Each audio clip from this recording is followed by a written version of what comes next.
Assalamualaikum warahmatullahi wabarakatuh.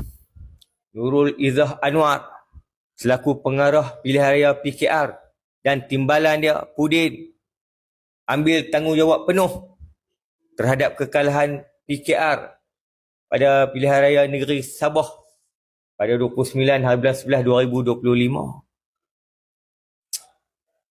Nak ambil tanggungjawab apa Nurul? Pudin, apa tu ambil tanggungjawab lah. Memang dah kalah pun. Yang PKR pun lantik hak orang-orang kalah. Apa lantik Nurul Izzah tu sebab dia anak Anwar Ibrahim. Udin pula dia lantik hak mangkak kayu yang kalah pada PRU tu pasal dia pengampu Anwar. Bukan ada apa pun. Pengalaman jasa tak ada. Tak pernah dia menang. Nurul Izzah bagi kalah kubu terkuat dia kat Permatang Poh ni. Yang duk gagah sangat tu dia. Daripada bapa, mak, anak jaga Permatang Poh. Apa pembangunan di Permatang Poh? Tak ada. Tak tahu nak buat apa.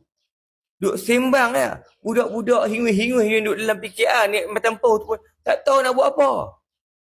Duk canang parti ke orang tu salah, parti orang ni salah. Sedangkan parti mereka ni, Pakatan Harapan PKR di Permatang Poh ni busuk. Sudah berkubur. Duk kencing orang merata. Janji tak tepat. Duk sembang apa?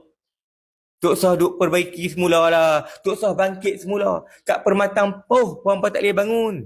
PRU 16, rakyat tertunggu-tunggu. Aku cabar Anwar Ibrahim. Kalau dia kata PKR ni kuat, Pakatan Harapan ni kuat, hebat sangat. Hang bubarlah tengok parlimen. Dulu masa hang jadi pembangkang, bukan main hebat. Sila bubar parlimen, sila bubar, kita buat pilihan raya lain. Bila dia menang, Pakatan Harapan jadi kerajaan, tubuh jadi kerajaan Madani, konon-konon yang tak mau nak selindung nama Pakatan Harapan tu, nama kerajaan Madani. Kami sebagai rakyat cabar Anwar Ibrahim tu. Nak tunggu sampai habis penggal. Dulu masa kerajaan dulu, Barisan Nasional, Perikatan Nasional, Keluarga Malaysia, macam-macam parti yang duduk di kerajaan dulu, hang kalut nak suruh bubar parlimen. Sekarang ni bila masa time hang jadi Perdana Menteri, hang kalut bagi habis penggal, bagi kami selesaikan janji apa yang nak buat. Dulu bukan main.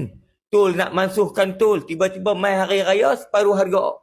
Dulu mula-mula dapat kerajaan ni apa bagilah. 2 hari tak payah bayar, 3 hari ke. Tiba-tiba sekarang ni separuh harga saja. Sembang apa? Pakatan Harapan ni rakyat dah buka mata dah selit dah.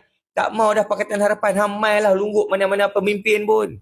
Aku cabar Anwar Ibrahim bertanding kat Permatang Poh.